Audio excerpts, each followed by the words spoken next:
Shalom saudara yang dikasihi Tuhan, selamat pagi, senang dan bahagia rasanya karena masih bisa menyapa saudara di pagi yang indah ini. Doa dan harapan saya bahwa saudara semua dalam keadaan sehat, dalam keadaan baik, tentunya penuh dengan sukacita diberkati Tuhan untuk sepanjang hari ini. Kita bersyukur kita masih diberi anugerah hari baru oleh Tuhan, tentu dengan berkat-berkat Tuhan yang baru yang bisa kita nikmati di sepanjang hari ini. Namun sebelumnya mari saudaraku kita berdoa terlebih dahulu, memohon tuntunan Tuhan menyertai kita hari ini. Kita berdoa. Bapa, kami mengucap syukur untuk kebaikan-Mu yang telah menyertai hidup kami sepanjang malam, sudah menganugerahkan kepada kami hari baru pagi ini. Berkati dan pimpinlah kami oleh Roh Kudus-Mu Tuhan, sehingga kami boleh berjalan dalam kemenangan Kristus di sepanjang hari ini. Dalam nama Tuhan Yesus kami berdoa. Amin. Saudara yang dikasihi Tuhan, pada pagi ini saya ingin membagikan kebenaran firman Tuhan sebagai bentuk renungan, refleksi dari firman Tuhan yang kita terima sebagai khotbah dalam minggu kita kemarin, saudaraku. Dan ayat renungan kita saya siapkan satu bagian ayat firman Tuhan dari 1 Samuel pasal 16 ayat yang ke-7 bagian B. Demikian bunyinya. Bukan yang dilihat manusia yang dilihat Allah. Manusia melihat apa yang di depan mata, tetapi Tuhan melihat hati. Inilah yang akan kita renungkan pada pagi hari ini. Saya katakan ini sebagai bentuk perenungan yang saya dapatkan dari khotbah yang kita terima pada minggu kemarin. Topik renungan kita pada kesempatan ini adalah Tuhan mengenal dan mengetahui isi hatimu. Ini yang coba kita renungkan, saudaraku. Saya memahami betapa banyak hal yang sedang mengganggu hati kita pada saat ini. Ada persoalan kehidupan yang mungkin yang berat yang kita hadapi, beban dan persoalan hidup yang sulit yang sedang kita jalani, terlebih oleh karena situasi, kondisi yang terjadi saat ini. Terkadang ada banyak orang yang sedang ketakutan, yang membuat hatinya mulai khawatir, sehingga persoalan hati pada saat ini menjadi persoalan yang rumit, yang sulit untuk kita pecahkan, saudaraku. Tetapi saya ingin katakan, apapun kondisi dan persoalan yang kita simpan di dalam hati kita, percayalah saudaraku, Tuhan pasti mengetahuinya. Tuhan tahu isi hati kita, saudara. Ini yang menarik pada kesempatan ini. Mungkin sebagian orang kita berusaha untuk menutupi isi hati kita dengan penampilan-penampilan kita yang baik, yang kelihatannya menarik dari luar. Tetapi apalah artinya penampilan itu, saudaraku, kalau ternyata itu hanya kita pakai untuk menutupi hatimu yang hancur? Tidakkah lebih baik ketika kita mau datang kepada Tuhan, kalau kita mau datang kepada Tuhan, membuka hati kita, mencurahkan isi hati kita kepada Tuhan, dan Tuhan mau mengubah kehidupan kita, hati kita diubahkan Tuhan, sehingga kita pun bisa menikmati, meraih berkat Tuhan dalam kehidupan kita. Memang persoalan hati ini, saudaraku, adalah persoalan yang sulit untuk kita atasi saat ini. Karena memang ada banyak hal yang bisa membuat kita terkecoh, tertipu dalam kehidupan kemanusiaan yang kita jalani. Di suatu gereja, saudaraku, ada seorang anak perempuan yang kehidupannya kelihatannya baik, berpenampilan baik, kelakuannya selalu baik. Dia hormat kepada orang tua, dia taat beribadah, kehidupannya menjadi teladan dan contoh bagi banyak orang. Sehingga oleh karena demikian kehidupannya, dia terpilih dan diangkat menjadi guru sekolah minggu, karena dianggap bisa mendidik anak-anak menjadi guru sekolah minggu. Tetapi betapa kecewanya orang di dalam gereja itu, karena pada akhirnya gadis ini, perempuan ini, guru sekolah minggu ini, dia menikah, kawin dengan orang yang tidak seiman. Akhirnya dia meninggalkan imannya, saudaraku.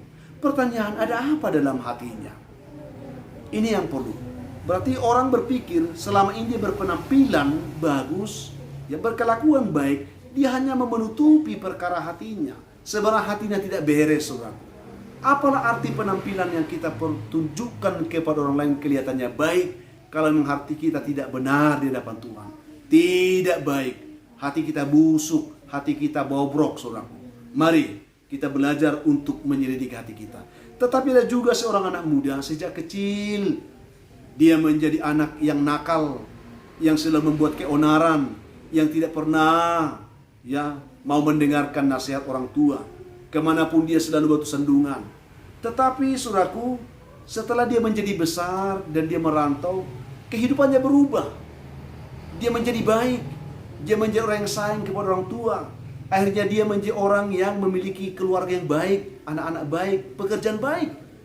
Akhirnya oleh karena demikian hidupnya, dia terpilih dan diangkat menjadi pelayan di sebuah gereja di mana dia tempat melayani, bergereja.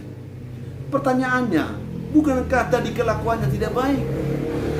Saudara yang kasih Tuhan, saya ingin katakan kepada kita, kita bisa memiliki hati yang tidak baik selama ini. Mungkin salah satu itu adalah kita, yang tadinya hidup kita selalu berantakan, hidup kita tercela, hidup kita menjadi batu sandungan karena kondisi hati kita yang tidak baik, yang berantakan itu. Tetapi apapun kondisi hati saudara saat ini, kalau engkau mau datang kepada Tuhan, hatimu bisa diubah Tuhan. Hidupmu pun bisa diubah oleh Tuhan, saudaraku. Tetapi kalau engkau tidak mau datang kepada Tuhan, sekalipun engkau berpenampilan baik, itu akan membuat engkau semakin tenggelam dalam kondisi hatimu yang semakin hancur. Hidupmu pun akan semakin berantakan dan hancur. Itu yang kita dapatkan. Sehingga lewat perenungan ini, saudaraku, saya ingin membagikan beberapa hal. Kalau kita baca khotbah kita kemarin Markus pasal 7 ayat 17-23, di situ diceritakan bagaimana Farisi ahli Taurat menyikapi apa yang diperbuat oleh para murid Yesus, di mana mereka melihat para murid mereka makan tanpa mencuci tangan, tidak sesuai dengan adat kebiasaan mereka, sehingga mereka gusar, mereka marah, dan mereka merasa kemarahan mereka perlu disampaikan kepada Yesus supaya Yesus mendengarkan itu, dan Yesus menegur para murid, dan mereka datang kepada Yesus. Mereka katakan, "Guru, mengapa murid-murid melakukan seperti itu?" Seakan-akan mereka katakan, "Mengapa engkau tidak menegur mereka?" Apakah Yesus, saudaraku, mendengarkan seruan mereka? Apakah Yesus mendengarkan pengaduan mereka? Mari kita coba lihat di sini. Yesus merespon justru berbanding terbalik dari apa yang mereka pikirkan, saudaraku. Kalau kita baca di ayat yang ke-6, di situ firman Tuhan katakan, jawabnya kepada mereka, "Benarnya nubuat Yesaya tentang kamu, hai orang-orang munafik, sebab ada tertulis, bangsa ini memuliakan aku dengan bibirnya, padahal hatinya jauh daripada aku." Yesus tidak mendengarkan pengaduan mereka. Kenapa, saudaraku? Karena memang hati mereka jauh dari Tuhan. Hati mereka tidak benar di hadapan Tuhan.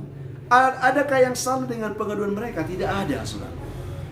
Demikian kiranya kita memahami bagaimana Tuhan yang mengenal hati ini, dari situ dia bisa akan mendengarkan seruan, pengaduan kita, pergumulan kita ketika kita berseru. Ketika kondisi hati kita tidak benar, apapun yang kita adukan, Tuhan pasti dia akan mendengarkannya.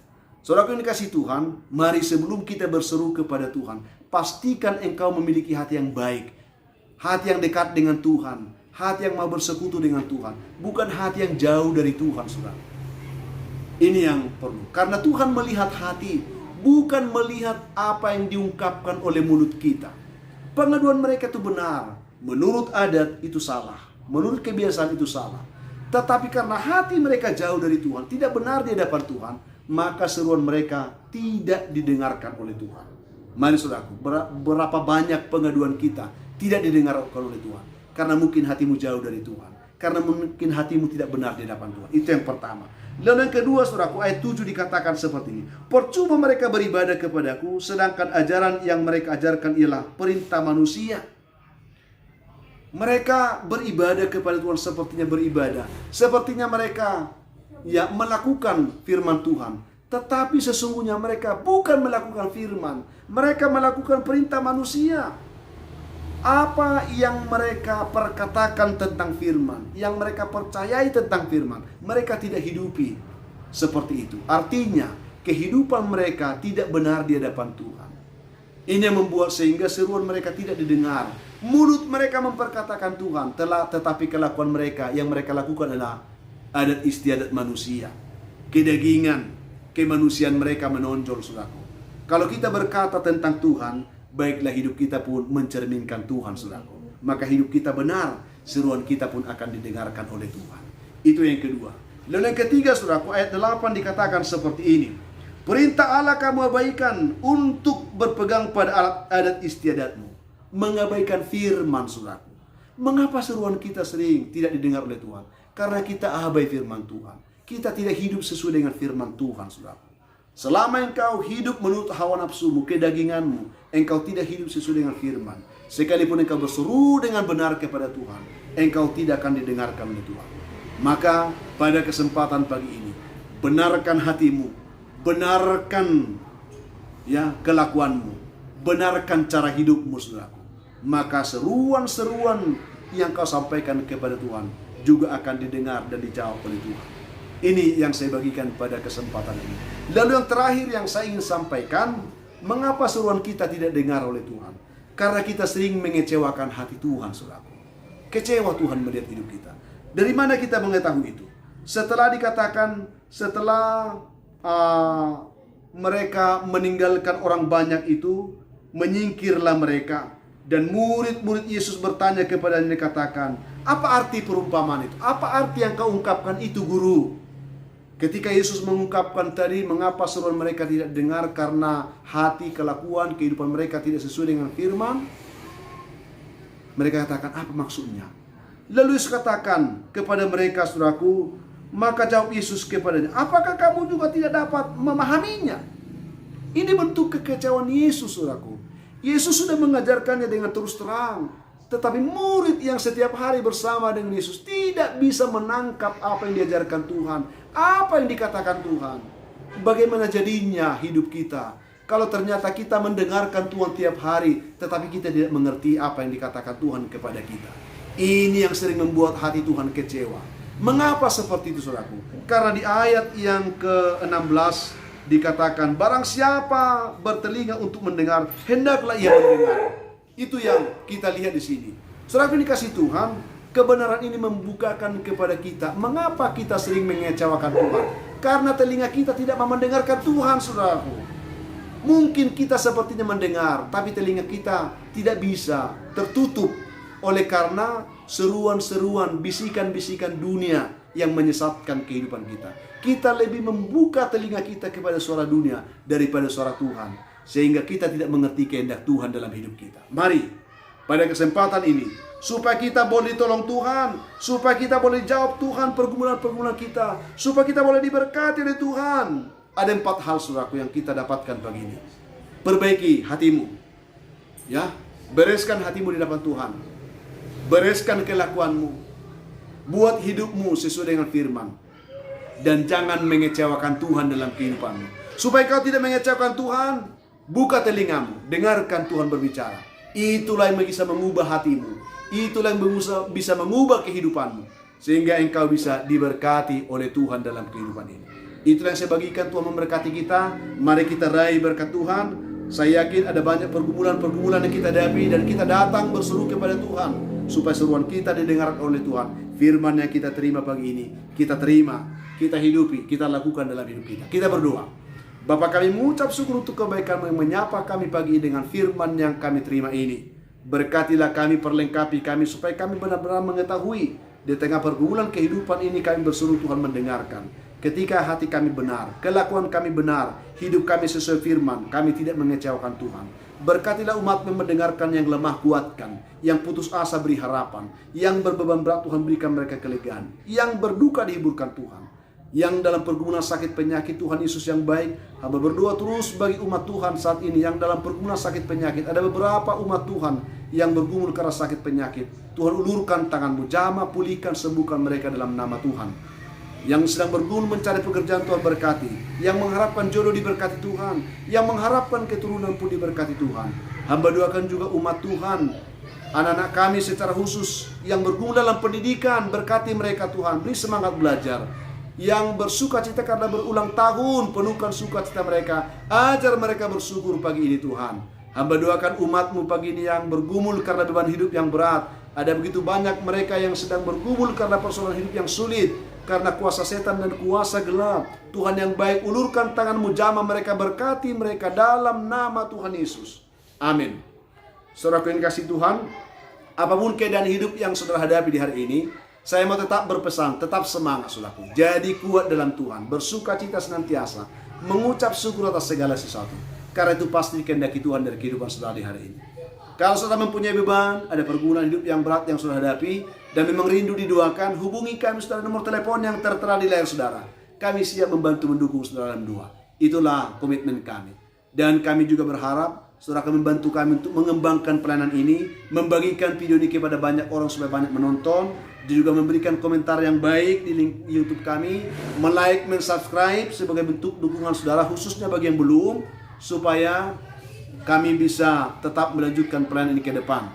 Dan akhirnya saya Pendeta Linti Dongorang, Pendeta di GKP Jemaat Khusus Soresa Medan, menyampaikan sampai jumpa saudaraku di kesempatan lain. Tuhan memberkati saudara di hari ini. Shalom.